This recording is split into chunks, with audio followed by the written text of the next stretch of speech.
고층 빌딩 최고층, 웅장한 사무실의 문이 열리자 하얗게 새어버린 머리칼, 그러나 날카로운 눈빛의 노인이 걸어 나왔습니다. 당신이 내 딸인가? 선옥의 손끝은 떨리고 가슴은 미친 듯 뛰었습니다. 한영그룹 회장님이십니다. 정민호의 목소리가 울려 퍼집니다. 목에 걸린 펜던트 보여줄 수 있겠습니까? 펜던트를 본 순간 그의 눈에서 뜨거운 눈물이 흘러내렸습니다. 그리고 선옥의 등을 확인한 회장은 무릎을 꿇고 오열합니다. 내 딸이다. 내 잃어버린 딸이 돌아왔구나. 오늘 사연 시작하기 전에 무료 버튼인 구독과 좋아요 부탁드립니다. 그러면 복이 찾아올 거예요. 새벽 5시 반. 도봉구 낡은 아파트 단지의 14층. 김선옥의 하루가 시작됩니다. 부엌 형광등을 켜자 하얀 빛이 좁은 공간을 환하게 비춥니다. 선옥은 어젯밤부터 물에 불린 무말랭이를 체에 건져 찬물에 한 번 더 헹궈냅니다. 두 손으로 무말랭이를 꽉 쥐고 물기를 짜내자 뽀득뽀득 소리가 납니다. 한 번, 두 번, 세 번. 물기가 완전히 빠질 때까지 정성스럽게 짜냅니다. 가스레인지에 팬을 올리고 기름을 두른 후 물기 뺀 무말랭이를 넣습니다. 지글지글 소리와 함께 고소한 냄새가 퍼지죠. 나무 주걱으로 가볍게 저어가며 살짝 볶아냅니다. 너무 오래 볶으면 질겨지고 너무 적게 볶으면 물기가 남아서 양념이 잘 스며들지 않죠. 25년간 이 집 살림을 해오면서 터득한 노하우입니다. 볶은 무말랭이를 넓은 그릇에 담고 이제 양념을 만들 차례입니다. 작은 볼에 고춧가루 2숟가락을 넣고 간장과 액젓을 적당히 부어줍니다. 다진 마늘 1숟가락, 설탕 반 숟가락, 물엿 1숟가락을 추가하고 마지막으로 매실청을 살짝 넣어 단맛을 더해줍니다. 젓가락으로 양념을 고루 섞으니 빨간 양념장이 완성됩니다. 또 그런 시골 반찬이야? 침실에서 나온 박도연의 목소리가 부엌까지 전해집니다. 55세의 도연은 어젯밤 늦게 회식에서 돌아온 탓에 눈이 충혈되어 있습니다. 정장 셔츠를 입으며 거울 앞에 서서 자신의 모습을 살펴보는데 점점 깊어지는 이마의 주름과 배 나온 체형이 못마땅한 듯 혀를 찹니다. 오늘 저녁에 회사 사람들 온다니까 그런 촌스러운 반찬 치우라고 했잖아. 도연이 투덜거리며 말합니다. 김 과장이랑 이 대리가 오는데 무슨 무말랭이를 내놓으려고 그래. 도연은 넥타이를 매면서 계속 중얼거립니다. 대기업 계열사 부장 자리에 있지만 임원 승진은 번번이 밀려나고 있죠.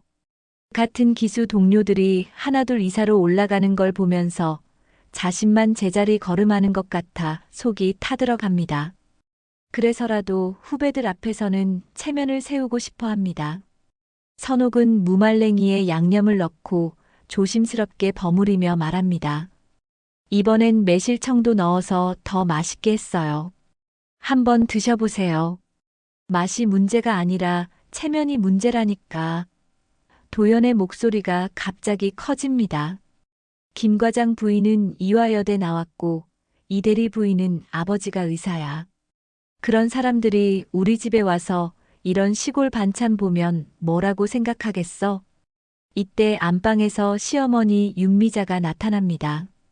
79의 나이에도 허리가 꼿꼿한 미자는 아들이 넥타이 매는 모습을 보더니 다가가서 매듭을 다시 조여줍니다. 도연아, 내가 결혼을 그때 너무 성급하게 해서 그래. 며느리 품격이 영.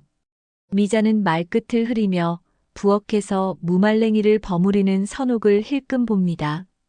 우리 집안이 원래 어떤 집안인데 내 아버지 되시는 분이 공무원 과장까지 하셨잖니. 엄마 말이 맞아요. 내가 그때 왜 그랬나 몰라. 도연이 시어머니 말에 맞장구 치며 손목시계를 찹니다. 이제 와서 후회해봤자 소용없지만요. 선옥의 손이 잠깐 멈춥니다. 빨간 양념에 버무려진 무말랭이가 그릇 안에서 윤기를 내고 있는데 마치 자신의 마음 같다는 생각이 듭니다. 겉으로는 맛있어 보이지만 속은 매콤하고 쓰라린 맛말이죠. 이웃 아줌마들한테도 창피해 죽겠어. 미자가 계속 말합니다. 옆집 며느리는 간호사고 위층 며느리는 은행 다니는데 우리 며느리는 뭐 하는 사람이냐고 물어보면 할 말이 없다니까. 지훈이는 어디 갔어요? 도연이 아들을 찾습니다. 새벽 6시에 나갔어요. 도서관에서 공부한다고. 선옥이 대답하자 도연이 한숨을 쉽니다. 취업도 제대로 안 되는 게 다 누구 때문인지 알겠지? 요즘 세상에 아버지 배경이 없으면 대기업 들어가기 힘들어. 선옥은 무말랭이 무침을 예쁜 접시에 담으며 속으로 생각합니다. 그래도 이 집을 지켜온 건 나인데. 지훈이를 키운 것도 시어머니 수발한 것도 집안 살림 꾸려온 것도 모두 나였는데. 오늘 저녁에 회사 사람들 온다니까 이 집 좀 제대로 정리해놔. 도연이 구두를 신으면서 마지막 당부를 합니다. 그리고 이런 시골 반찬들은 냉장고에 넣어두고 백화점에서 파는 반찬으로 준비해. 특히 김 과장은 까다로워서 음식 가지고 이런저런 말 많이 해. 네, 알겠어요. 선옥이 고개를 숙이며 대답합니다. 현관문이 쾅 닫히는 소리가 들린 후 집안이 조용해집니다. 미자도 다시 안방으로 들어가고 부엌에는 선옥 혼자 남습니다. 그녀는 방금 정성스럽게 만든 무말랭이 무침을 바라보며 젓가락으로 한 점 집어 입에 넣어봅니다. 맛있는데. 혼잣말이 작게 새어나옵니다. 살짝 볶아낸 무말랭이의 쫄깃한 식감과 매실청이 들어간 양념의 깔끔한 단맛이 입안에 퍼집니다. 창밖으로 도봉산이 아침 햇살을 받아 금빛으로 물들어가고 있습니다. 선옥은 설거지를 하면서 그 산을 바라봅니다. 25년 전 이 집에 처음 와서 저 산을 봤을 때의 기분이 어땠는지 문득 떠올려 봅니다. 그때는 희망이 있었죠. 사랑하는 사람과 가정을 꾸리고 아이를 낳아 기르며 행복한 가족이 될 수 있을 거라고 믿었습니다. 하지만 현실은 달랐습니다. 촌스럽다는 말이 선옥의 일상을 따라다녔고 그 말은 점점 선옥 자신조차 위축되게 만들었죠. 간혹 동네 아줌마들 사이에서도 박신의 며느리는 말수가 없어서 뭘 생각하는지 모르겠다는 소리를 듣곤 합니다. 선옥은 마지막 그릇을 헹구며 거울에 비친 자신의 모습을 봅니다. 50세가 된 얼굴에는 세월의 흔적이 고스란히 새겨져 있습니다. 하지만 아직도 또렷한 눈매와 단정한 이목구비는 젊은 시절의 아름다움을 짐작하게 해줍니다. 목에 걸린 작은 은 펜던트를 손으로 만지작거립니다. 어린 시절부터 늘 목에 걸고 다녔던 이 펜던트만이 자신의 유일한 단서였죠. 시골에서 키워주신 부모님께서는 선옥이 어릴 때부터 이 펜던트를 차고 있었다고 하셨습니다. 입양된 아이라는 사실은 알고 있었지만 그 이전의 기억은 전혀 없었죠.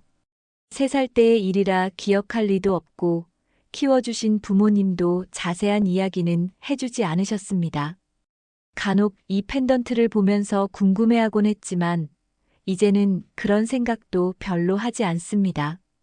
키워주신 부모님은 돌아가셨고 자신에게는 이 가정이 전부니까요. 부엌 창문을 열어 환기를 시키며 선옥은 오늘 하루도 묵묵히 버텨낼 준비를 합니다. 시댁으로부터 받는 멸시와 남편의 핀잔을 견디며 이 가정을 지켜나가야 하니까요. 오후 3시 선옥은 집 정리를 마치고 백화점에서 사온 음식들을 예쁘게 준비하고 있었습니다. 자신이 아침에 정성스럽게 만든 무말랭이 무침은 냉장고 깊숙이 넣어두고 대신 값비싼 포장 용기에 담겨있던 갈비찜과 LA 갈비 모듬전을 큰 접시에 정갈하게 담아냅니다. 마치 자신의 정성과 손맛을 지우는 것 같아 마음이 무거웠지만 어쩔 수 없었죠. 오후 5시가 되자 선옥은 재빨리 단정한 블라우스와 바지로 갈아입고 화장을 다시 합니다. 거울을 보며 머리를 다시 한번 매만지고 입술에 연한 립스틱을 발라줍니다. 비록 남편과 시어머니에게는 인정받지 못하지만 그래도 손님 앞에서는 품위를 지켜야 하니까요. 6시 정각. 현관벨이 울립니다. 도연이 회사 후배들과 함께 돌아온 것입니다. 선옥이 현관으로 나가자 도연과 함께 30대 초반으로 보이는 2명의 남자가 서 있습니다. 정장을 말끔히 차려입고 손에는 과일 바구니를 들고 있죠. 여보, 회사 사람들이야. 인사해. 도연이 소개합니다. 안녕하세요, 사모님. 저는 김 과장입니다. 부장님께 늘 신세를 지고 있습니다. 김 과장이 정중하게 인사하며 과일 바구니를 건넵니다. 처음 뵙겠습니다. 이 대리입니다. 이 대리도 깍듯하게 인사합니다. 어서 오세요. 멀리서 오시느라 수고 많으셨어요. 선옥이 따뜻하게 인사하며 거실로 안내합니다. 안방에서 나온 미자도 손님들에게 인사합니다. 하지만 며느리를 소개할 때는 어김없이 한마디 덧붙입니다. 우리 며느리는 시골 출신이라 말수가 좀 없어요. 너무 신경 쓰지 마세요. 선옥의 얼굴이 순간 붉어집니다. 손님들 앞에서까지 이런 말을 하다니. 하지만 참을 수밖에 없습니다. 아니에요. 사모님께서 정말 단아하고 예쁘세요. 김 과장이 정중하게 말하자 선옥이 고개를 숙입니다. 저녁 식사가 시작됩니다. 백화점에서 사온 갈비찜이 식탁 중앙에 놓이고 LA 갈비와 모듬전이 그 주위를 둘러쌉니다. 도연은 평소보다 목소리를 높여 회사 이야기를 하며 자신의 위치를 과시하려 합니다. 이 갈비찜 정말 맛있네요. 사모님 음식 솜씨가 정말 좋으세요. 이 대리가 칭찬하며 물어봅니다. 아, 그냥 평소대로 준비했어요. 선옥이 애매하게 대답합니다. 차마 백화점에서 사온 것이라고 말할 수는 없었죠. 사모님 솜씨가 정말 좋으시네요. 이 LA 갈비 양념이 일품이에요. 김 과장이 또 칭찬합니다. 선옥은 더욱 어색해집니다. 자신이 만든 게 아닌데 칭찬을 받으니 마음이 편하지 않았죠. 조용히 반찬을 더 가져다 주고 술병이 모자르면 술을 가져다 주며 뒷바라지에 신경 씁니다. 식사 후 거실에서 이야기를 나누는데 김 과장이 문득 물어봅니다. 사모님은 어느 대학 나오셨어요? 부장님이 평소에 자랑을 안 하셔서. 순간 거실이 조용해집니다. 도연의 얼굴이 굳어지고 미자가 헛기침을 합니다. 선옥은 어떻게 대답해야 할지 몰라 당황합니다. 아, 그냥. 고등학교 졸업하고 일찍 결혼했어요. 선옥이 작은 목소리로 말합니다. 아, 그러시구나. 김 과장이 어색한 미소를 짓습니다. 순간 분위기가 어색해지죠. 도연이 급하게 화제를 돌립니다. 자, 이제 회사 얘기나 하자. 다음 분기 실적 목표 어떻게 생각해? 손님들이 돌아간 후 집안의 분위기가 차갑게 변합니다. 오늘 정말 창피했어. 도연이 넥타이를 풀며 말합니다. 고등학교 졸업했다고? 차라리 대학 나왔다고 하지. 거짓말은 못하겠어요. 선옥이 조용히 대답합니다. 거짓말이 아니라 체면이야, 체면. 김 과장 부인은 이화여대 영문과 나왔는데 우리 집사람은 고졸이라니. 도연의 목소리가 점점 커집니다. 미자도 거들어 말합니다. 내가 뭐라고 했어? 며느리 품격이 떨어진다고 했잖아. 그리고 음식도 맛이 별로던데. 다음부터는 제대로 된 곳에서 주문해. 도연이 추가로 핀잔을 줍니다. 선옥은 어이가 없었습니다.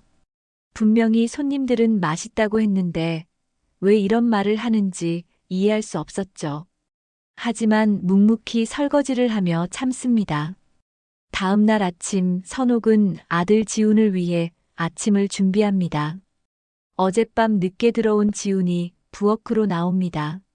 엄마, 어제 회사 사람들 왔다며? 지훈이 물어봅니다. 응, 아버지 후배들이 왔었어. 뭐라고 하던데? 지훈의 표정이 심상치 않습니다. 선옥이 대답하기 전에 지훈이 먼저 말합니다. 엄마가 고졸이라고 창피하다고 하던데 아버지가 회사에서 그런 얘기 했다는 거 아니야? 선옥의 가슴이 찡해집니다. 아들마저 자신을 무시하는 것 같아서요. 지훈아, 그런 건 신경 쓰지 마. 엄마는 괜찮아. 괜찮을 리가 있어요? 엄마는 항상 참기만 하잖아요. 지훈의 목소리에 화가 섞여 있습니다. 이때 도연이 나타납니다. 무슨 소리야? 엄마한테 그런 식으로 말하는 거야? 아버지야말로 엄마를 너무 무시하는 거 아니에요? 지훈이 맞서 말합니다. 이 녀석이 부모한테 대드는 거야? 도연의 얼굴이 빨갛게 달아오릅니다. 선옥이 급하게 중간에 끼어듭니다. 그만해요, 둘 다. 아침부터 왜 이래요? 지훈은 더 이상 말하지 않고 가방을 들고 나갑니다. 도연도 투덜거리며 회사에 나갑니다. 또다시 선옥 혼자 남겨집니다. 선옥은 집안 정리를 마친 후 답답한 마음을 달래기 위해 잠시 집 앞에 나왔어요. 아파트 단지 앞 버스 정류장에 큼지막한 포스터가 붙어 있는 것이 보입니다. 실종아동 찾기 포스터였죠. 호기심에 이끌려 선옥은 버스 정류장 앞에 서서 포스터를 자세히 봅니다. 실종아동을 찾습니다라는 제목 아래 작은 아이의 사진이 있었습니다. 3살 정도로 보이는 여자아이가 작은 펜던트를 목에 걸고 있는 모습이었죠. 그리고 그 아래 설명이 적혀 있습니다. 전라남도 진장터에서 실종. 등 뒤에 3cm 크기의 점이 있음. 목에 꽃 모양 펜던트 착용. 선옥의 심장이 빨리 뛰기 시작합니다. 자신도 모르게 목에 걸린 펜던트를 만져봅니다. 꽃 모양의 작은 펜던트. 그리고 등 뒤의 점. 설마. 선옥이 혼잣말을 중얼거립니다. 집으로 돌아와 거울 앞에 서서 옷을 들어 올려 등을 확인해 봅니다. 오른쪽 어깨뼈 아래 3cm 정도의 검은 점이 또렷하게 보입니다. 어린 시절부터 있던 점이지만 평소에는 신경 쓰지 않았던 점이었죠. 목에서 펜던트를 빼내어 자세히 봅니다. 작은 꽃 모양의 펜던트. 포스터 속 아이가 차고 있던 것과 똑같아 보입니다. 선옥의 손이 떨리기 시작합니다. 입양되었다는 것은 알고 있었지만 설마 실종 아동이었을 거라고는 생각해 본 적이 없었습니다. 과연 자신이 정말 그 실종 아동일까요? 사흘 동안 선옥은 그 포스터 생각에 잠을 이루지 못했습니다. 밤마다 뒤척이며 자신의 펜던트를 만지작거리고 거울 앞에 서서 등의 점을 확인해 보곤 했죠. 우연의 일치일 수도 있다고 자신을 달래보지만 2가지가 모두 일치한다는 것은 너무나 정확했습니다. 목요일 오전, 선옥은 마침내 결심을 합니다. 포스터에 적힌 전화번호를 휴대폰에 입력하고 한참을 망설이다가 통화 버튼을 누릅니다. 여보세요. 중년 남성의 차분한 목소리가 들려옵니다. 아, 안녕하세요. 실종아동 포스터를 보고 전화드렸는데요. 선옥의 목소리가 떨립니다. 네, 말씀하세요. 혹시 제가 그 아이일 수도 있을 것 같아서요. 펜던트가 똑같아서요. 전화 너머로 잠깐의 침묵이 흐릅니다. 정말입니까? 지금 어디에 계세요? 도봉구에 살고 있어요. 그럼 만나서 이야기해 볼까요? 제가 그쪽으로 가겠습니다. 저는 그 아버님을 대신해서 찾고 있는 사람입니다.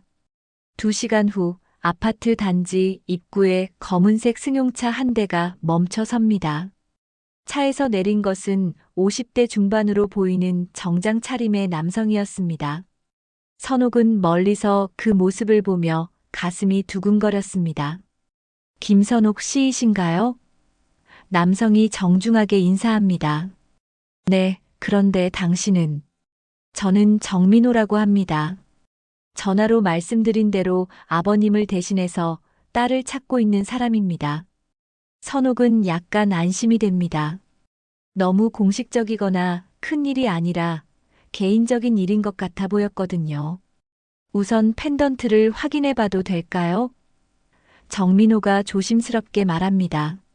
선옥은 떨리는 손으로 목에서 펜던트를 빼냅니다. 정민호가 그것을 받아들고 자세히 살펴봅니다. 펜던트를 뒤집어 보니 작은 영어 글씨가 새겨져 있는 것을 확인합니다. 이것, 맞습니다. 정말로 이것이에요. 정민호의 목소리가 떨립니다. 47년을 기다렸는데 정민호의 눈에서 눈물이 흘러내립니다. 정말 저인가요? 선옥도 떨리는 목소리로 물어봅니다. 거의 확실합니다. 하지만 아버님께서 직접 확인하시고 싶어 하실 거예요. 내일 만나뵐 수 있을까요? 선옥은 고민에 빠집니다. 정말 자신이 그 실종된 아이라면 지금까지 살아온 모든 것이 달라질 것입니다. 남편과 시어머니에게 무시당하며 살아온 25년이 무엇이었을까요? 가족들이 모르는데 조심스럽게 할 수 있을까요? 선옥이 걱정스럽게 말합니다. 물론입니다. 내일 오후에 모시러 오겠습니다. 가족분들이 모두 나가신 시간에요. 그럼 내일 오후 2시에 만날까요? 네, 내일 뵙겠습니다. 정민호가 떠난 후 선옥은 하루 종일 멍한 상태로 지냅니다. 저녁 준비를 하면서도 계속 딴 생각에 빠져 있고 국을 짜게 끓이기도 합니다. 왜 이래? 요즘 이상하더니 도연이 짜다고 투덜거립니다. 미안해요. 다시 끓일게요. 됐어. 그냥 먹자. 매번 이런 식이면 어떡해. 식사 시간에도 선옥은 거의 말을 하지 않습니다. 지훈이 걱정스러운 눈으로 어머니를 바라보지만 선옥은 그것도 제대로 눈치채지 못합니다. 그날 밤 선옥은 거울 앞에 서서 자신의 모습을 오랫동안 바라봅니다. 만약 정말 자신이 그 실종 아동이라면 친부모는 어떤 사람일까요? 왜 자신을 잃어버렸을까요? 그리고 지금까지 찾고 있었다는 것은 무엇을 의미할까요? 다음 날 오후 가족들이 모두 나간 후 선옥은 가장 단정한 옷을 골라 입습니다. 화장도 평소보다 정성스럽게 하고 머리도 깔끔하게 빗어 넘깁니다. 거울 속 자신을 보니 왠지 낯선 느낌이 듭니다. 정확히 2시에 아파트 앞에 어제와 같은 검은색 승용차가 도착합니다. 정민호가 내려와 차문을 열어주고 선옥이 조심스럽게 차에 탑니다. 아버님께서 매우 기다리고 계십니다. 정민호가 운전하면서 말합니다. 어떤 분이세요? 선옥이 조심스럽게 물어봅니다. 정말 좋은 분입니다. 47년 동안 하루도 빠뜨리지 않고 딸을 찾으셨어요. 나이가 많이 드셨지만 딸에 대한 사랑만큼은 변하지 않으셨습니다. 차는 서울 시내 한복판의 고층 빌딩으로 향합니다. 선옥은 창밖으로 보이는 화려한 건물들을 보며 자신이 어디로 가고 있는지 궁금해합니다. 빌딩 지하 주차장에 차를 세운 정민호가 선옥을 안내합니다. 여기는 아버님께서 일하시는 곳입니다. 엘리베이터를 타고 위층으로 올라가는 동안 선옥의 심장은 터질 것 같습니다. 혹시 친부모가 부유한 사람일까요? 아니면 평범한 사람일까요? 엘리베이터가 최고층에서 멈춥니다. 문이 열리자 웅장한 사무실이 나타납니다. 넓은 공간과 큰 창문, 그리고 서울 시내가 한눈에 내려다 보이는 전망에 선옥은 압도당합니다. 여기가 어디예요? 선옥이 놀라며 물어봅니다. 이때 사무실 안쪽에서 70대 후반 정도로 보이는 남성이 나타납니다. 머리는 하얗게 새었지만 눈빛은 여전히 날카롭고 정갈한 양복을 입고 있습니다. 하지만 선옥을 보는 순간 그 남성의 표정이 완전히 변합니다. 당신이, 남성의 목소리가 떨립니다. 아버님 모셔왔습니다. 정민호가 조심스럽게 말합니다. 선옥은 그제서야 상황을 이해하기 시작합니다. 이 웅장한 사무실, 정민호의 정중한 태도, 그리고 이 남성의 위험 있는 모습. 혹시 여기가 회사인가요? 선옥이 떨리는 목소리로 물어봅니다. 한영그룹입니다. 정민호가 대답합니다. 그리고 이분은 한재민 회장님이십니다. 선옥의 다리에 힘이 빠집니다. 회장? 대기업 회장이 자신의 아버지라는 것입니까? 믿을 수 없어요. 제가 정말. 선옥이 말을 잇지 못합니다. 한재민이 천천히 다가옵니다. 목에 걸고 있는 펜던트. 그것을 보여주겠습니까? 선옥이 떨리는 손으로 펜던트를 빼내어 보여주자 한재민의 눈에서 눈물이 흘러내립니다. 맞네요. 내가 3살 딸에게 생일 선물로 사준 바로 그 펜던트입니다. 그리고 등에 있는 점도 확인해봐야. 한재민이 말하다가 멈춥니다. 선옥이 조심스럽게 등을 보여주자 한재민이 무릎을 꿇고 주저앉습니다. 내 딸, 내 딸이야. 한재민의 목소리가 흔들리며 눈에서 눈물이 계속 흘러내립니다. 선옥도 눈물을 흘리며 이 상황을 받아들이려 합니다. 자신이 정말 대기업 회장의 딸이라는 것을 47년간 찾고 있었다는 것을 말이죠. 47년 동안 하루도 빠뜨리지 않고 찾았습니다. 한재민이 일어나서 눈물을 흘리며 선옥을 끌어안았습니다. 선옥은 감정이 복받쳐 올라 말을 하지 못하고 흘러내리는 눈물을 주체하지 못합니다. 지금까지 촌스럽다, 배경이 없다며 무시당하며 살아온 자신이 실제로는 대기업 회장의 딸이었다니. 아버지. 선옥이 떨리는 목소리로 그 말을 내뱉자 한재민의 눈에서 더 큰 눈물이 흘러내립니다. 그래, 그래, 내 딸아. 한재민이 선옥의 손을 잡습니다. 47년을 기다렸는데 드디어.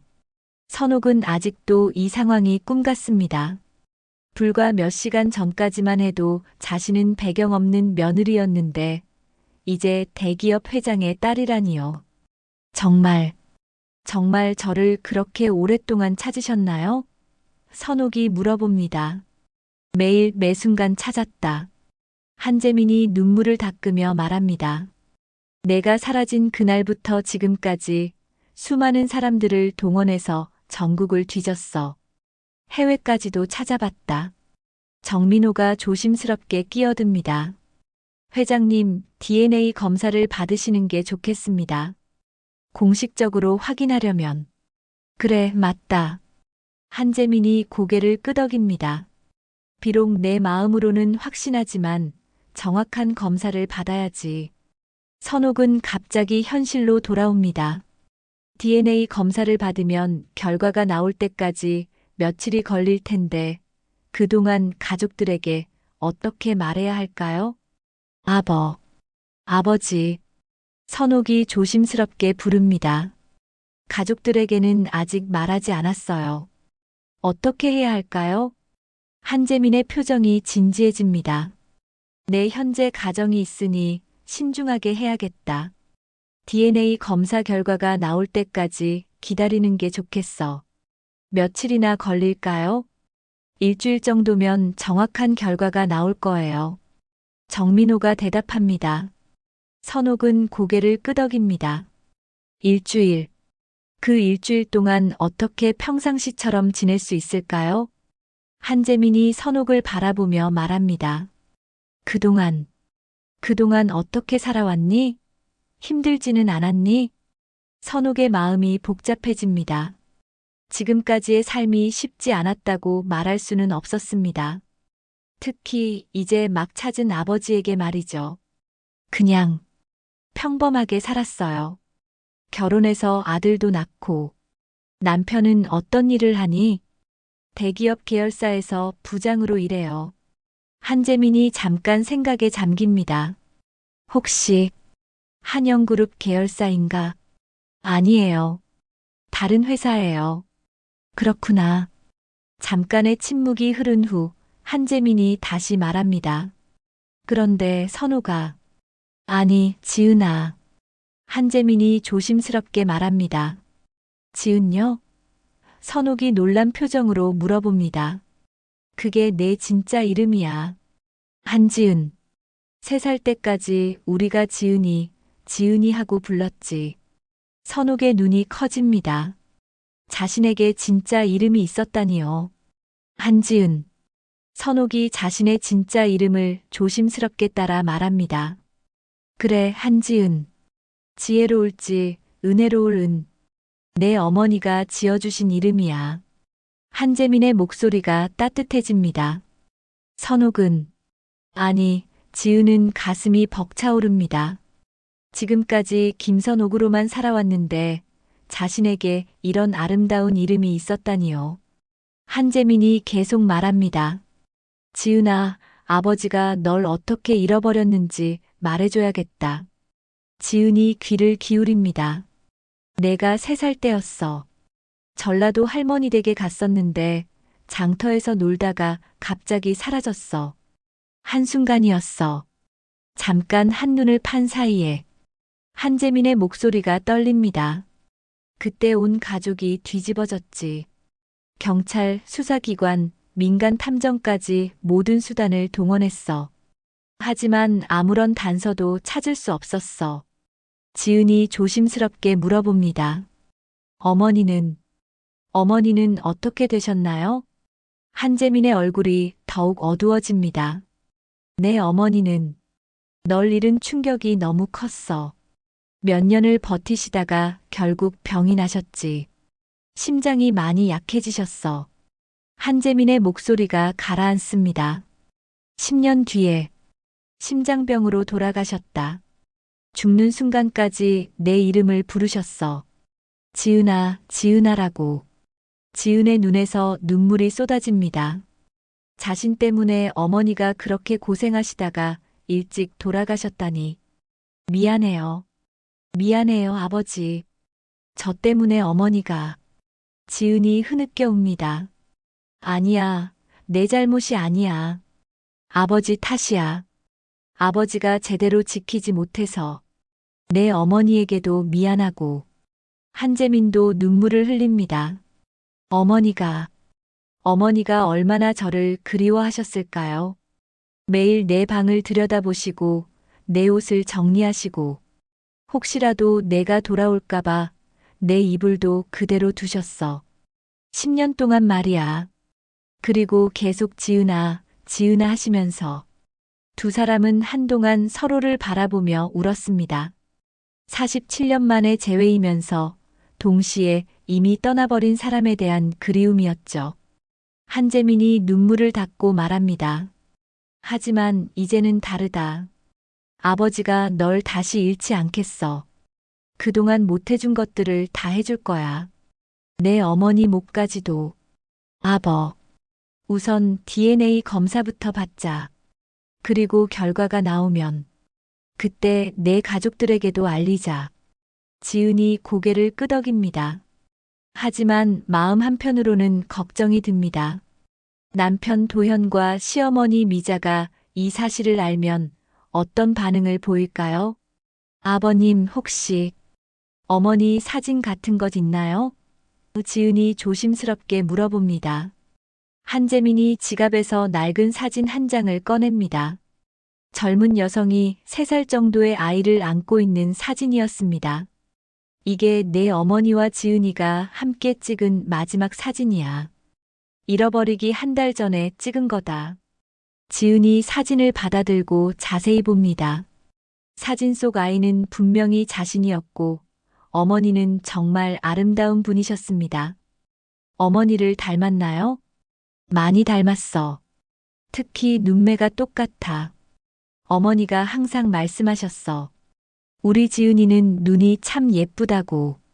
한재민이 미소를 지으며 말합니다. 정민호가 조심스럽게 말합니다. 시간이 늦어가는데 댁으로 모셔다 드릴까요? 지은이 시계를 보니 벌써 오후 5시가 넘어가고 있었습니다. 가족들이 곧 집에 올 시간이었죠. 네, 집으로 가야겠어요. 한재민이 일어서며 말합니다. DNA 검사는 내일 받아라. 정민호가 모든 걸 준비하겠다. 네, 알겠습니다. 그리고 지은아. 한재민이 딸을 바라보며 말합니다. 내가 지금까지 어떻게 살았든 앞으로는 내 딸로서 당당하게 살아라. 아무도 널 무시하지 못하게 할 거야. 내 어머니가 하늘에서 보고 계실 테니까. 지은의 가슴이 뜨거워집니다. 지금까지 들어보지 못했던 따뜻한 말이었습니다. 엘리베이터를 타고 내려가면서 지은은 어머니 사진을 꼭 쥐고 있습니다. 그리고 자신의 진짜 이름 한지은을 속으로 계속 되뇌어 봅니다. 차에서 내리기 전에 정민호가 명함을 건넵니다. 언제든지 연락하세요. 그리고 내일 오전 10시에 병원에서 뵙겠습니다. 네, 고맙습니다. 아파트에 올라와서 지은은 어머니 사진을 서랍 깊숙이 넣어둡니다. 가족들이 보기 전까지는 조심해야 하니까요. 저녁 6시 지훈이 먼저 집에 돌아옵니다. 엄마, 어디 다녀오셨어요? 그냥 잠깐 볼 일이 있어서. 지훈이 어머니의 표정을 유심히 봅니다. 뭔가 다르시네요. 기분이 좋아 보이면서도 슬퍼 보이세요. 지은이 놀랍니다. 아들이 자신의 복잡한 감정까지 읽어낸다니요. 그날 밤 지은은 어머니 사진을 다시 꺼내어 봅니다. 그리고 자신의 진짜 이름을 계속 되뇌어 봅니다. 한지은, 한지은. 이제야 자신이 누구인지 알 것 같았습니다. 다음 날 아침 지은은 평소보다 일찍 일어났습니다. 오늘 10시에 DNA 검사를 받기로 했는데 가족들 몰래 나가려면 시간을 잘 맞춰야 했거든요. 부엌에서 아침 준비를 하면서도 계속 시계를 확인합니다. 엄마, 오늘도 일찍 일어나셨네요. 지훈이 세수를 하고 나오며 말합니다. 응, 그냥 잠이 안 와서. 요즘 계속 그러시네요. 혹시 어디 아프신 거 아니에요? 지은은 아들의 걱정 어린 눈빛을 보며 마음이 아팠습니다. 곧 모든 것을 알게 될 텐데 그때 지훈은 어떤 반응을 보일까요? 아니야, 괜찮아. 그냥 나이가 들어서 그런가 봐. 가족들이 모두 나간 후 지은은 단정한 옷을 입고 외출 준비를 합니다. 정민호의 차를 타고 병원에 도착하자 한재민이 이미 기다리고 있었습니다. 지은아, 왔구나. 한재민이 반갑게 맞이합니다. 네, 아버지. DNA 검사는 생각보다 간단했습니다. 구강 내 세포를 채취하는 것만으로 끝났죠. 하지만 그 짧은 시간이 지은에게는 영원처럼 느껴졌습니다. 결과는 일주일 후에 나온다고 하는군. 한재민이 말합니다. 긴 시간이네요. 기다릴 만한 가치가 있는 시간이야. 47년을 기다렸는데 일주일쯤이야. 병원을 나와서 한재민이 제안합니다. 점심이나 같이 먹을까? 내가 어떻게 자랐는지 더 듣고 싶어. 조용한 한정식 집에서 식사를 하며 지은이 이야기합니다. 양부모님은 정말 좋은 분들이셨어요. 가난했지만 따뜻하게 키워주셨죠. 고마운 분들이구나. 어떤 분들이었니? 양아버지는 농사를 지으셨고 양어머니는 집안일을 하시면서 동네 아이들 돌봐주는 일도 하셨어요. 자식이 없어서 저를 키워주신 거였죠. 한재민이 진심 어린 표정으로 말합니다. 언젠가 그분들 산소에 인사를 드려야겠어. 내 딸을 이렇게 잘 키워주셨으니까. 아버지가 그렇게 말씀해 주시니 양부모님도 하늘에서 기뻐하실 것 같아요. 그분들이 내게 입양된 사실을 언제 말해주셨니? 중학교 때쯤이었어요. 다른 아이들과 달리 호적 등본을 떼어보니 입양 기록이 있더라고요. 그때 양어머니가 조심스럽게 말씀해 주셨죠. 충격을 받지는 않았니? 처음엔 그랬어요. 하지만 양부모님이 진짜 부모님보다 더 저를 사랑해 주시는 걸 알고 있었거든요. 그래서 금세 받아들일 수 있었어요. 오후 늦게 집에 돌아온 지은은 어머니 사진을 다시 한번 꺼내어 봅니다. 한재민으로부터 들은 어머니 이야기를 떠올리며 사진 속 어머니의 미소를 바라봅니다. 어머니, 제가 정말 어머니 딸인가요? 곧 확실히 알 수 있을 거예요. 이때 현관문이 열리는 소리가 들립니다. 도연이 평소보다 일찍 돌아온 것 같습니다. 급하게 사진을 서랍에 넣으려 했지만 서두르다 보니 사진이 바닥에 떨어지고 말았습니다. 바로 그때 도연이 방으로 들어왔습니다. 뭐 하고 있어? 도연이 바닥에 떨어진 사진을 발견합니다. 지은의 얼굴이 하얗게 질립니다. 이게 뭐야? 도연이 사진을 집어들며 물어봅니다. 이 여자는 누구고? 그게 지은이 말을 더듬습니다. 혹시 내 친어머니야? 도연이 직감적으로 물어봅니다. 안방에서 미자가 나옵니다. 무슨 소리야? 도연이 미자에게 사진을 보여줍니다. 어머니, 이 사진 보세요. 혹시 이 사람 친어머니 사진 아닐까요? 미자가 사진을 받아보더니 지은을 바라봅니다. 이 사진 어디서 났어? 설마 내 친부모가 나타난 거야? 지은은 이제 숨길 수 없다는 걸 깨달았습니다. 네, 맞을 수도 있어요. 지은이 조심스럽게 말합니다. 뭐라고? 도연이 소리칩니다. 제 친부모님이 절 찾고 계시는 것 같아요.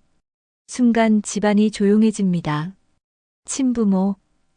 미자가 믿을 수 없다는 표정으로 되묻습니다. 네, DNA 검사도 받았어요. 도연이 갑자기 폭발합니다. DNA 검사? 언제? 왜 우리한테 말 안 하고? 확실하지 않은 상태에서는 확실하지 않다고? 미자가 화를 냅니다. 그럼 우리를 속이고 혼자서 만나고 다닌 거야? 이때 도연이 지은의 가방을 뒤지기 시작합니다. 뭐 하는 거예요? 지은이 말리려 하지만 도연은 이미 정민호의 명함을 발견했습니다. 이게 뭐야? 정민호? 한영그룹? 도연의 목소리가 떨립니다. 미자도 명함을 보더니 놀란 표정을 짓습니다. 한영그룹이라고? 설마. 지은이 고개를 끄덕입니다. 네, 한영그룹 회장님이 제 친아버지일 수도 있어요. 도연이 믿을 수 없다는 표정으로 말합니다. 내가 무슨 회장 딸이야? 사기치지 마. 사기가 아니에요. 정말이에요. 미자도 흥분해서 말합니다. 촌구석에서 온 여자가 갑자기 대기업 회장 딸이라고? 말도 안 돼. 정말 그럴 수도 있다는 증거가 있어요. 지은이 목에서 펜던트를 빼내며 말합니다. 이 펜던트가 제가 어릴 때부터 차고 있던 건데 실종아동 포스터에서 본 것과 똑같아요. 도연이 펜던트를 빼앗아 자세히 봅니다. 이런 건 어디서든 살 수 있어. 이걸로 무슨 증거라고 해? 등에 있는 점도 일치해요. 점. 미자가 되묻습니다. 지은이 등을 보여주자 미자가 한숨을 쉽니다. 그래, 내게 점이 있는 건 우리도 알고 있지. 그런데 그게 뭐 특별한 거야? 이때 지훈이 집에 돌아옵니다. 무슨 일이에요? 왜 이렇게 시끄러워요? 도연이 지훈에게 상황을 설명하자 지훈이 놀란 표정을 짓습니다. 엄마가 한영그룹 회장님의 딸이라고요? 말도 안 되는 소리지. 도연이 말합니다. 하지만 지훈은 다른 반응을 보였습니다. 엄마, 정말이세요? 아직 확실하지 않아. DNA 검사 결과를 기다리고 있어. 도연이 지훈을 노려보며 말합니다. 좋아, 그럼 증명해봐. 정말 내가 그 회장 딸이라면 증명해보라고. DNA 검사 결과가 일주일 후에 나와요. 일주일? 미자가 비웃습니다. 그때까지 우리 보고 믿고 기다리라고? 그동안 우리가 뭘로 보이는 거야? 도연이 화를 냅니다. 바보로 보이는 거야? 지훈이 아버지를 말립니다. 아버지, 진정하세요. 엄마가 거짓말할 리 없잖아요. 너도 속지 마. 이런 말도 안 되는 소리에 미자가 지은을 째려보며 말합니다. 며느리야, 내가 뭘 노리는지 모르겠지만 우리 집안을 우롱하지 마. 우롱하는 게 아니에요. 정말로. 정말이면 뭐야? 도연이 소리칩니다. 증거를 가져와. 확실한 증거를. 지은은 더 이상 할 말이 없었습니다. DNA 검사 결과가 나올 때까지는 아무도 믿어주지 않을 것 같았습니다. 그날 저녁 집안의 분위기는 최악이었습니다. 도현과 미자는 지은을 의심의 눈초리로 바라보며 냉대했고 지은은 그저 조용히 참을 수밖에 없었습니다. 일주일. 과연 그 일주일을 무사히 버틸 수 있을까요? 일주일이 지났습니다. 그 일주일 동안 지은의 삶은 지옥과 같았습니다. 도현과 미자는 지은을 더욱 차갑게 대했고 동네에서도 소문이 퍼져나가기 시작했습니다. 박 부장집 며느리가 갑자기 대기업 회장 딸이라고 한다더라. 말도 안 되는 소리지. 시골에서 온 여자가 무슨 회장 딸이야. 근데 요즘 고급 승용차가 자주 오더니 뭔가 이상하긴 해. 이런 수군거림이 지은의 귀에까지 들려왔습니다. 마트에 장을 보러 가면 사람들이 수군거리며 자신을 쳐다보는 것이 느껴졌죠. 더 큰 문제는 집안의 분위기였습니다. 도연은 지은과 말도 제대로 하지 않았고 미자는 아예 지은을 투명인간 취급했습니다. 지훈아, 밥 먹어라. 미자가 손자에게만 말을 걸었습니다. 지은이 도연에게 반찬을 더 가져다 주려 하면 도연은 손사래를 치며 거부했습니다. 됐어, 안 먹어. 이런 상황이 계속되자 지훈이 참다 못해 말했습니다. 아버지, 할머니, 왜 이래요? 엄마가 뭘 잘못했다고? 잘못? 도연이 냉소적으로 웃었습니다. 우리를 속이고 거짓말한 게 잘못이 아니야? 거짓말이 아니라고 했잖아요. 그럼 증명해봐. 미자가 끼어들었습니다. 며느리가 정말 그 회장 딸이라는 걸. 바로 그때 지은의 휴대폰이 울렸습니다. 정민호의 전화였습니다. 여보세요. 안녕하세요. DNA 검사 결과가 나왔습니다. 지은의 심장이 쿵쾅거렸습니다. 온 가족이 긴장한 채로 지은을 바라보고 있었죠. 어떻게 나왔나요? 99.9% 일치입니다. 축하드립니다. 정말로 회장님의 따님이 맞습니다. 지은의 손에서 휴대폰이 떨어질 뻔했습니다. 정말로 자신이 한재민 회장의 딸이었던 것입니다. 지금 회장님께서 직접 오시겠다고 하십니다. 1시간 후에 도착하실 예정입니다. 네, 알겠습니다. 전화를 끊자 집안이 조용해졌습니다. 모든 시선이 지은에게 집중되어 있었죠. 뭐라고 했어? 도연이 떨리는 목소리로 물었습니다. 99.9% 일치라고. 정말 한재민 회장님의 딸이 맞다고 하네요. 순간 도연의 얼굴이 하얗게 질렸습니다. 미자는 입을 다물지 못하고 있었고 지훈만이 어머니를 기쁜 표정으로 바라보고 있었습니다. 엄마, 정말이에요? 정말 회장님의 딸이세요? 지은이 고개를 끄덕였습니다. 그런 것 같아. 도연이 갑자기 무릎을 꿇고 주저앉았습니다. 이게 무슨 일이야? 내 아내가 정말 대기업 회장의 딸이라니. 미자도 당황해서 어쩔 줄 모르고 있었습니다. 그럼 며느리가 정말. 네, 정말인 것 같아요. 그때 현관벨이 울렸습니다. 한재민이 온 것 같았습니다. 지은이 문을 열자 한재민이 정민호와 함께 서 있었습니다. 한재민의 얼굴에는 환한 미소가 떠올라 있었죠. 지은아. 한재민이 딸을 꽉 안아주었습니다. 아버지. 이제 정말 확실해졌어. 내가 내 딸이야. 한재민과 정민호가 거실로 들어오자 도연과 미자가 어색하게 일어났습니다. 안녕하십니까? 도연이 깍듯하게 인사했습니다. 한재민이 도연을 바라보며 말했습니다. 사위분이시군요. 그동안 제 딸이 신세를 많이 졌습니다. 아, 아니에요. 당연한 일을. 하지만 한재민의 다음 말이 도연을 당황시켰습니다. 그런데 제가 들은 바로는 그동안 지은이가 많이 힘들어했다고 하던데요. 순간 도연과 미자의 얼굴이 빨갛게 달아올랐습니다. 그게 괜찮아요. 지은이 급하게 끼어들었습니다. 다 지나간 일이에요. 하지만 한재민의 표정은 그리 관대해 보이지 않았습니다. 지나간 일이라고 해도 제 딸이 받은 상처는 그냥 넘어갈 수 없는 일입니다. 지훈이 할아버지께 다가가서 말했습니다. 할아버지, 저는 엄마가 정말 자랑스러워요. 그래, 네가 내 손자구나. 한재민이 지훈의 머리를 쓰다듬어 주었습니다. 정민호가 서류 가방에서 몇 장의 문서를 꺼냈습니다. 이것은 공식 DNA 검사 결과서입니다. 그리고 이것은 호적 정정 신청서입니다. 호적 정정이요? 지은이 물었습니다. 네, 이제 공식적으로 한지은으로 성명을 변경하실 수 있습니다. 도연이 떨리는 목소리로 물었습니다.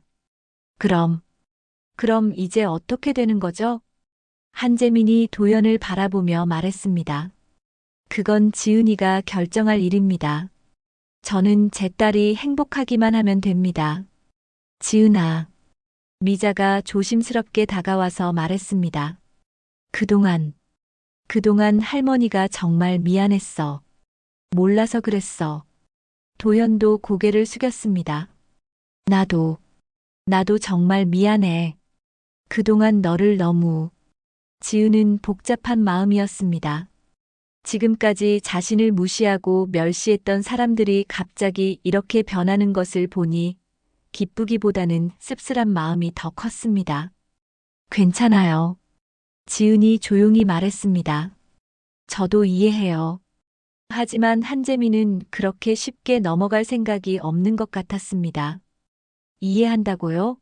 제 딸이 25년 동안 받은 모든 무시와 멸시를 그냥 이해한다고요? 아버지, 정말 괜찮아요. 아니야, 괜찮지 않아.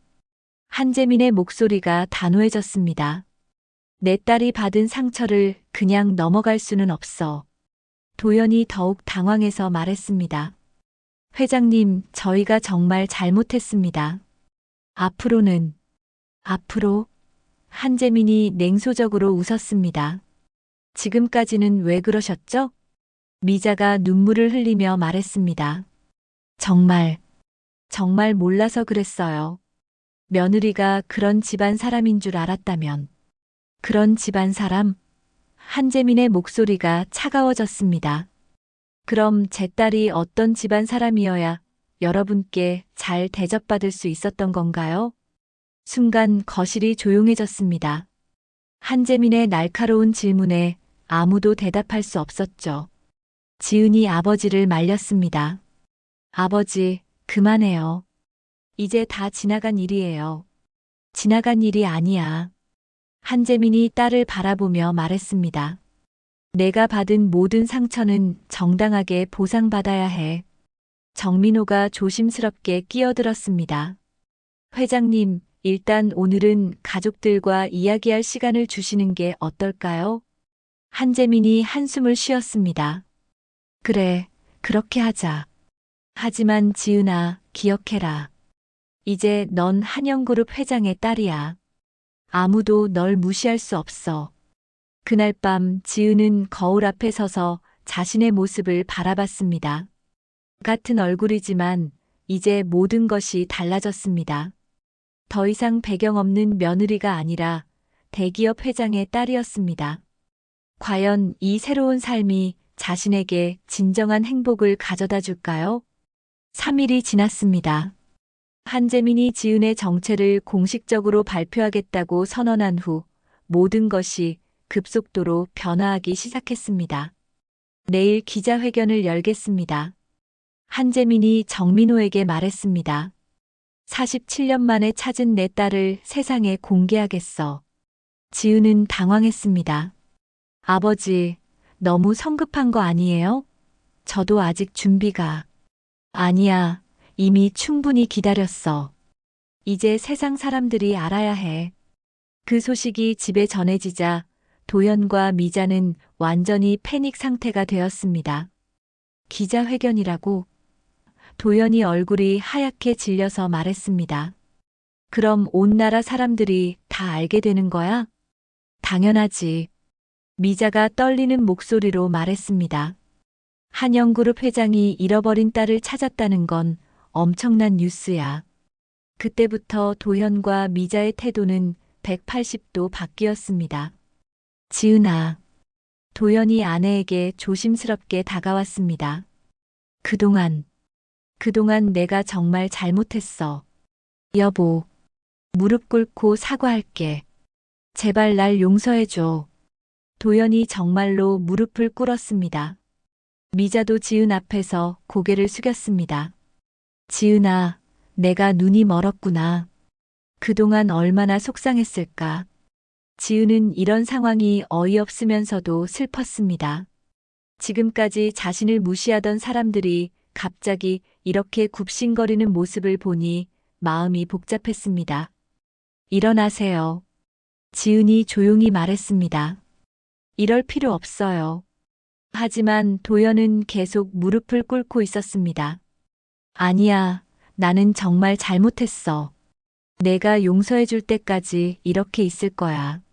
지훈이 이 모습을 보며 복잡한 표정을 지었습니다. 아버지, 그만하세요. 이제 와서 이러는 게 무슨 의미가 있어요? 지훈아, 너도 엄마한테 사과해야 해. 도연이 아들을 바라보며 말했습니다. 우리 모두 엄마를 무시했잖아. 저는 엄마를 무시한 적 없어요. 지훈이 단호하게 말했습니다. 그날 저녁 온 가족이 모여 앉아 내일 있을 기자회견에 대해 이야기했습니다. 지은아, 내일 기자회견에서 뭐라고 말할 거야? 도연이 물었습니다. 잘 모르겠어요. 아버지가 다 준비해 주신다고 하셨는데. 혹시 우리 가족 얘기도 나올까? 미자가 걱정스럽게 물었습니다. 지은이 시어머니를 바라봤습니다.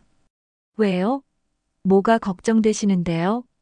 아니, 그냥 그동안 우리가 너한테 어떻게 했는지 사람들이 알까봐. 지은은 웃으며 말했습니다.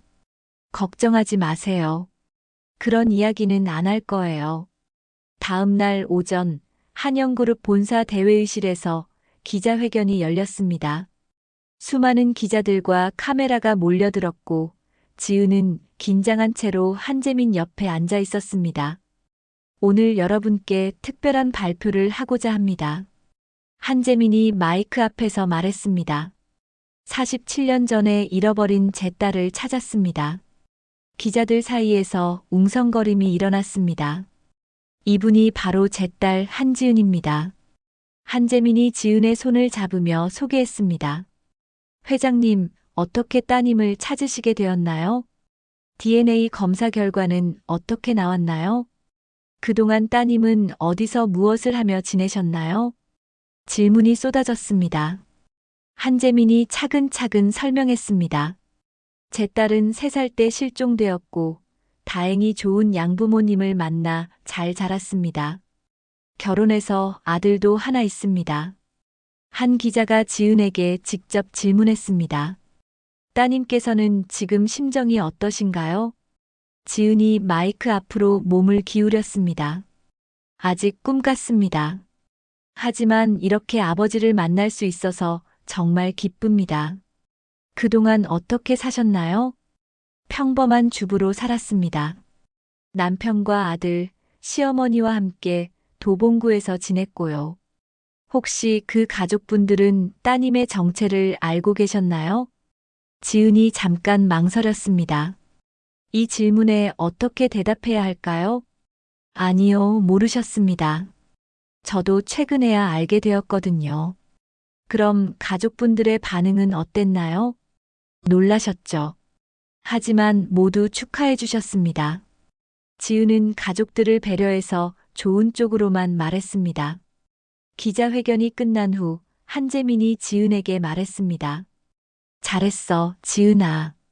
이제 온 세상이 내가 내 딸이라는 걸 알게 됐어. 아버지, 앞으로 어떻게 될까요? 내가 원하는 대로 하면 돼. 하지만 이제는 한영그룹 회장의 딸로서 당당하게 살아라. 집으로 돌아오자 이미 기자들이 몰려와 있었습니다. 아파트 앞이 완전히 아수라장이 되어 있었죠. 한지은 씨, 한 말씀 해주세요. 가족분들은 어떤 심경이신가요? 기자들의 질문 공세 속에서 지은은 겨우 집에 들어갈 수 있었습니다. 집 안에서는 도현과 미자가 텔레비전 뉴스를 보고 있었습니다. 속보입니다. 한영그룹 한재민 회장이 47년 전 실종된 딸을 찾았다고 발표했습니다. 뉴스에서 지은의 모습이 나오자 지훈이 말했습니다. 엄마, 텔레비전에 나오셨어요. 도현과 미자는 말없이 뉴스를 지켜보고 있었습니다. 자신들의 며느리가 갑자기 전국적인 유명 인사가 된 것입니다. 이제 어떻게 되는 거지? 도현이 중얼거렸습니다. 그때 현관벨이 연달아 울렸습니다. 기자들인 것 같아요. 지은이 말했습니다. 어떡하지? 밖에 나갈 수도 없겠네.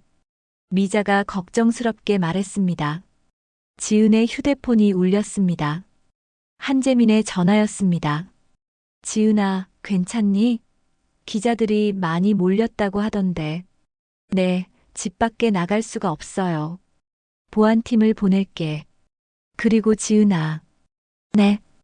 이제 내 인생이 완전히 바뀔 거야.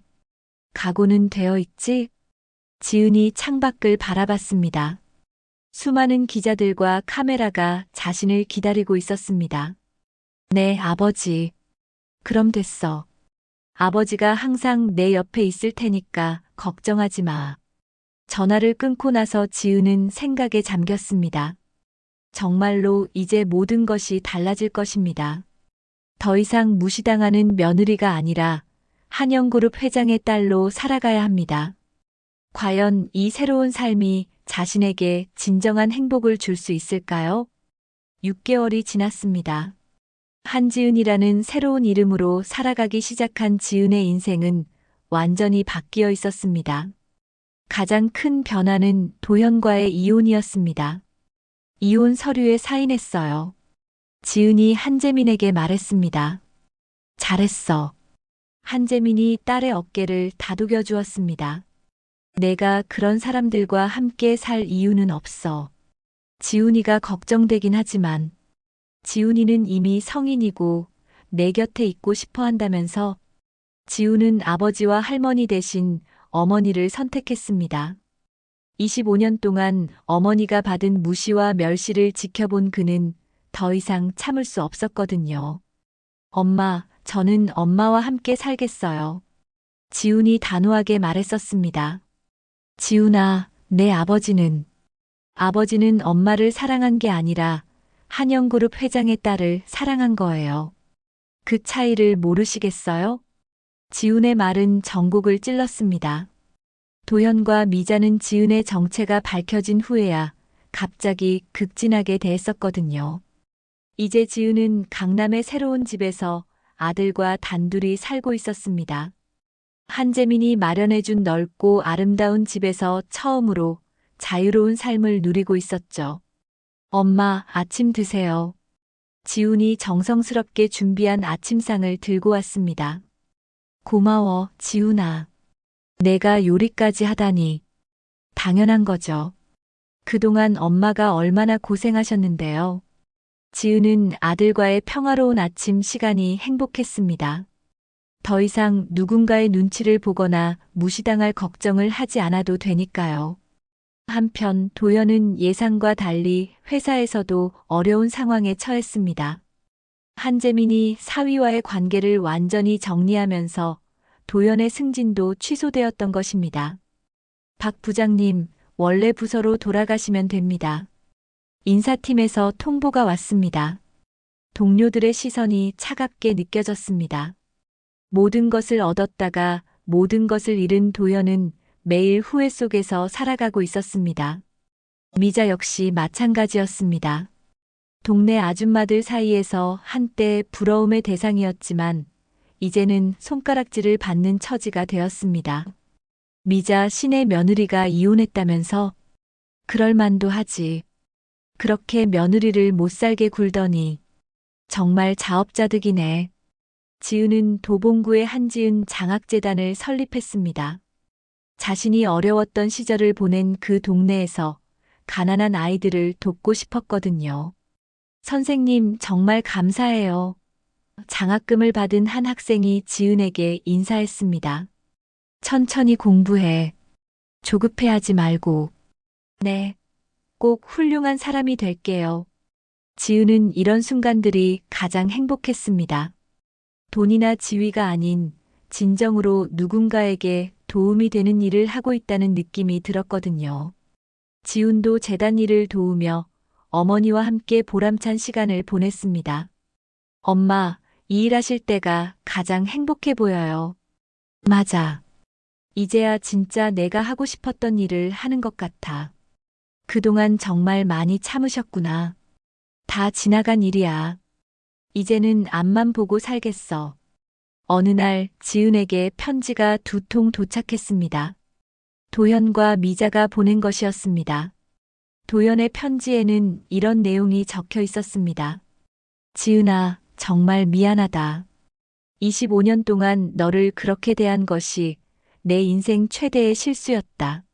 내가 한영그룹 회장의 딸인지 아닌지는 중요하지 않았어야 했다. 너는 그냥 내가 사랑해야 할 아내였는데.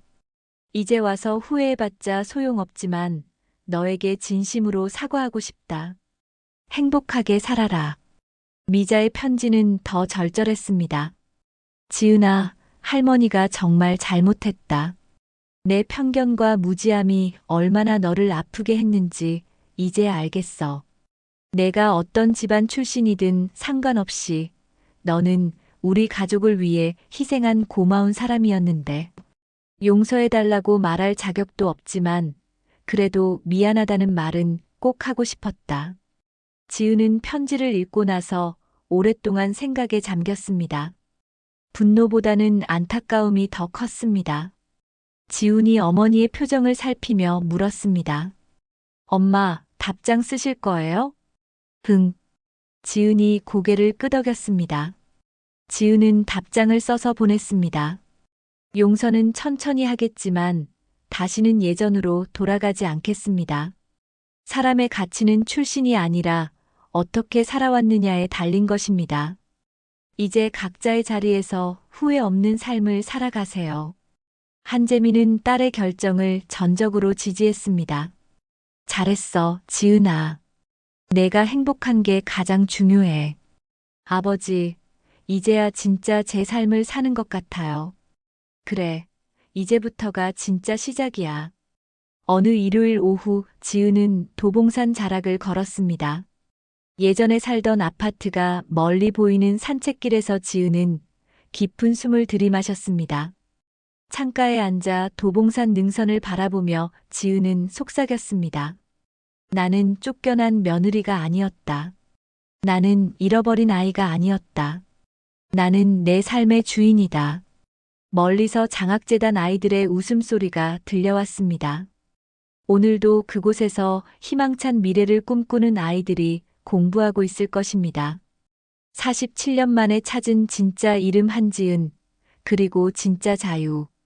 이제 그녀는 아무도 자신을 무시할 수 없는 당당한 삶을 살아갈 것입니다. 지은의 진짜 인생이 이제 시작되었습니다. 오늘 사연 들어주셔서 감사합니다. 구독과 좋아요는 큰 힘이 됩니다.